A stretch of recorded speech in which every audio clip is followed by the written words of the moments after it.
महत्त्वाची बातमी कोल्हापुरातून। कोल्हापुरातील ऐतिहासिक केशवराव भोसले नाट्यगृहाला भीषण आग लागली।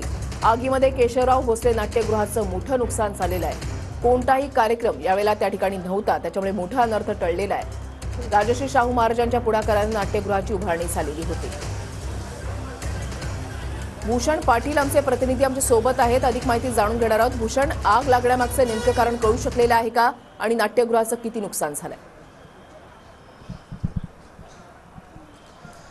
नक्कीच केशवराव भोसले नाट्यगृहाला लागलेल्या आगीचं कारण अद्याप समजू शकलेलं नाही। आतमध्ये गॅस पाईपची लिकेज होऊन ही आग लागल्याचं प्राथमिक कारण आहे ते सांगितलं जात आहे। मात्र आपण बघू शकतो कशा पद्धतीची विदारक स्थिती आता केशवराव भोसले नाट्यगृहाची आपल्याला पाहायला मिळते। खरं तर काल 9:30च्या सुमारास ही सगळी आग लागलेली होती आणि जवळपास 3 ते 4 तास ही सगळी आग आहे ती या ठिकाणी लागून होती, आग धुमसत होती। अजूनही आपण बघतोय आग या ठिकाणी धुमसत असताना आपल्याला पाहायला मिळते। दुसरीकडे जर आपण बघितलं तर या सगळ्या आगीमुळे मोठं नुकसान केशवराव भोसले नाट्यगृहाचं झालेलं आहे। छप्पर पूर्णतः पडलेलं आहे, त्याचबरोबर जे काही इथं खुर्च्या असतील किंवा इतर जे काही साहित्य होतं ते पूर्णतः जळून खाक झालेलं आहे।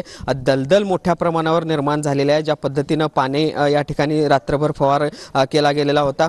फक्त केशवराव भोसले नाट्यगृहच नाही तर याच्या बाजूला असलेला खासबाग मैदानाचं जे काही स्टेज आहे त्याला देखील या सगळ्या आगीची झळ आहे ती पोचली असं म्हणावं लागेल। आणि कोल्हापुरातील कलाकारांना न पाहवणारं असं हे दृश्य म्हणावं लागेल, कारण अनेक नाटक असतील, एकांकिका असतील, अशा माध्यमातून केशवराव भोसले नाट्यगृहामध्ये कार्यक्रम होत होते। अनेक मोठमोठ्या कलाकारांनी या ठिकाणी कार्यक्रम केलेले आहेत आणि त्याच केशवराव भोसले नाट्यगृहाची आज ही अवस्था पाहायला मिळते आपल्याला। आणि एकूणच आपण बघतोय कशा पद्धतीने ही स्थिती आहे। थोड्या वेळापूर्वी पालकमंत्री हसन मुश्रीफ यांनी या ठिकाणी भेट दिली आणि या सगळ्या परिस्थितीची पाहणी आहे ती केलेली आहे। मात्र आपण बघतोय ज्या पद्धतीने आग लागली, ज्या पद्धतीने त्याचा भडका उडाला आणि त्यानंतर आता अशा पद्धतीची विदारक स्थिती जी आहे ती केशवराव भोसले नाट्यगृहाची आपल्याला पाहायला मिळते।